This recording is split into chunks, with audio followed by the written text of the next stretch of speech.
Hey guys, I'm back, and today I'm going to teach you how to run floor 6 on Hypixel Skyblock using the tank class. I haven't seen that many guides saying how to run floor 6 using tank, so I thought I'd make one because I am a tank and I've learned a decent amount from other people and from experience. So without further ado, let's get into the video. So first, let's talk about the weapon. Personally, I use the Livid Dagger, but you're really just going to want a weapon that can do at least 25,000 damage to the zombies in the hub. If you have something like an aspect of the dragon that does enough damage, then you can use that, but I would also suggest using the Livid Dagger because it helps with lifesteal, which is going to be very useful later on. For your pet, you have two options, the blue whale or the turtle pet, but I would highly suggest the blue whale. If you're poor, then you can get the epic rarity, but I would highly suggest getting the legendary. It will help you a lot. For your armor, you have a few options depending on how poor or rich you are.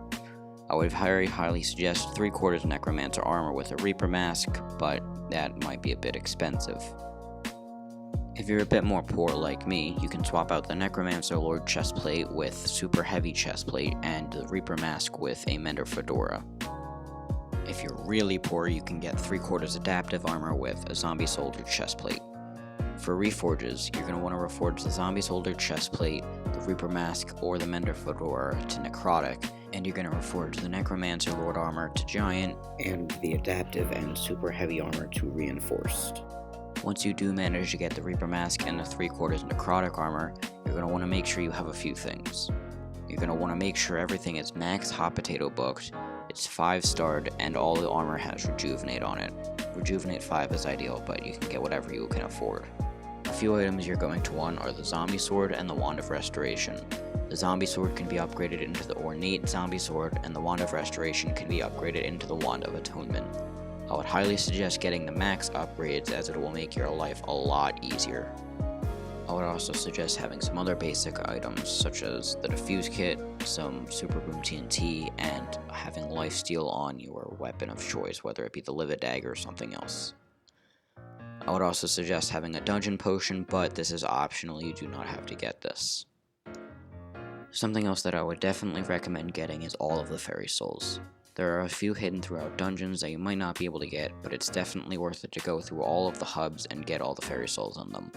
This gives you a few hundred health and defense and even some strength and speed, so it's definitely worth it. They're going to make your life a lot easier. Lastly, I would suggest getting the Flower of Truth. This is optional for lifesteal in the final boss. You don't have to get it, but you can if you want. I would also suggest getting at least a Mana Flux Orb or a Plasma Flux if you have it, just in case the healer doesn't have one. Once you have all of these, you should be ready to run floor 6. So when you're starting off the run, the mages and the berserks will probably clear out most of the mobs in the first room. That's fine, you want to just complete puzzles. You're a tank, so you keep them alive a lot of the time. You're not meant to do damage, but you're able to just in case you need to. Going through the other floors is a lot like the other ones, just the mobs are harder and there might be a few new rooms. Remember that you're a tank, so you can take in a lot of damage, but you can't give out a lot of damage. You can give a decent amount once you get a lot of blessings, but it's mainly so that you can take damage in without dying. Being a tank, surviving relies a lot on blessings. Without blessings, you're not going to be able to survive the final boss, and you're not going to be able to win. I would definitely suggest getting most of the rooms, if not all of them, as a green check mark. You'll know you have enough because by the end you'll have about 10,000 so health and maybe about 7,000 defense. So at this point it's just a lot like the other dungeons. You go through, you complete the puzzles, but I'll show you how to do a few of the different puzzles just in case you need to know how to do them because your teammates usually do them. As tank, you're going to be doing a lot of the puzzles because your teammates are going to be killing the rooms and clearing them out quickly. So, since you're doing rooms, you can keep yourself occupied. With this specific one, and the ice one, it's not that hard. You just gotta follow the best route. Remember to always keep space for yourself, so that you can always get to the finish. Just go slow. Hypixel isn't the best at counting exactly where you step, so you just gotta make sure you step with clear steps on the block. You gotta go slow. If you go too fast, then you're gonna break the ice, and you're gonna have to start all over. Otherwise, it's just basic, it's simple, at least for me. So you just go slow, plan out your path before, and you should be able to completely do it.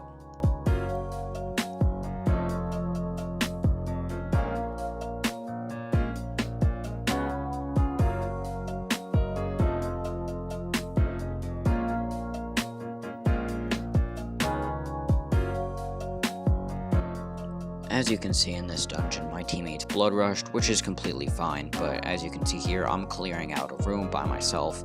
You can always use the Seismic slam feature that your dungeon orb has, but always make sure that if you're killing mobs, the ones with a star next to their name is the ones that you have to kill in order to complete the room. Otherwise, you don't have to kill them if you don't need, but if you're getting swarmed like I am, then you always have your dungeon orb that you can use the Seismic Slam, and it does massive amounts of damage to a bunch of mobs. It's very a good power up, I would highly suggest using it.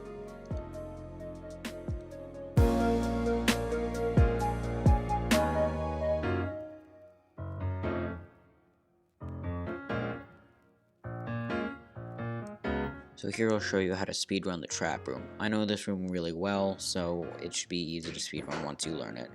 You go to the left, you break the crypt, you kill the goal, and you pull the lever behind the goal. Then you just gotta wait for the floor to fall out, try not to get caught by it, but sometimes it's irreversible. Then you just gotta wait for the pusher thingies to go back, and a lot of people think you actually have to do the parkour. You don't, but you can if you want, but you can jump from the second thing. Always make sure you have a defuse kit, watch out for that pusher, but have a defuse kit, just so that you can defuse the traps and get by them. Super broom the wall, break the tripwire, just why not? And here you just want to make sure the arrows aren't actually firing. If they are, you just gotta time it. If not, then you just gotta go through, click the lever behind the wall, and you should be good. Here they only fired once, which is a bit of a glitch, but I didn't trust them, so you just gotta go. Then you go do that parkour, go up in the room, kill the bat, do the rest of the parkour, and if you would click the lever behind where the arrows were, this chest would be open. You go, you get it, and then you leave the room. Just make sure you don't get pushed off. If you do get pushed off, the fire doesn't do that much damage. You can easily jump over it. It only fires like once per second. As you can see, we went in the boss room with only 93% completion, which usually isn't good. You're going to want a 100% completion for S+, but since we had the Jerry Mayer active at the time, we got 10 bonus score because of the Paul Mayer that was active. So we were able to still get it with an S+.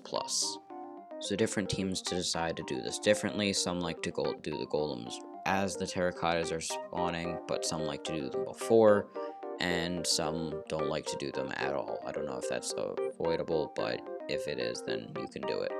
So this bit, you just gotta hope. You gotta hope you have a good healer, you gotta hope they have a healing circle.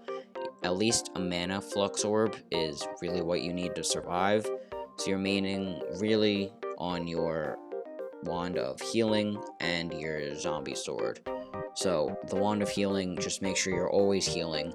The mana flux, you always want to have that going. You want to have some sort of flux going to keep you alive. And the zombie sword is if you get down like half the hearts, so once you get down to the second row.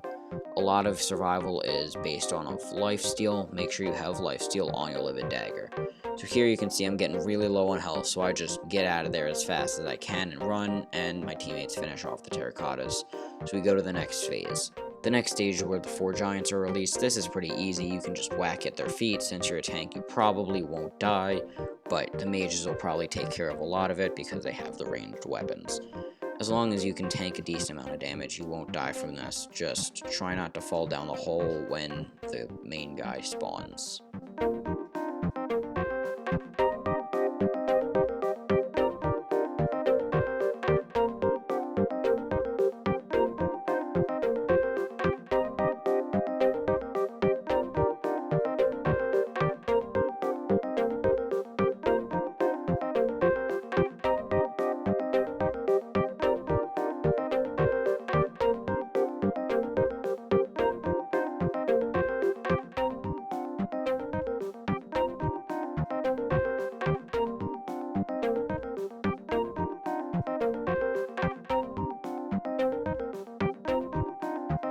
when the main boss spawns, you just gotta whack at his feet. If you don't have the Flower of Truth, then you can just aspect of the end up to him and just start whacking at him, but the mages will mainly keep him in a corner and he'll be dead quickly. So, I hope this tutorial helped you. If it did, leave a like, subscribe, and comment. And yeah, I hope you get good loot, and I'll see you next time. Have a good day.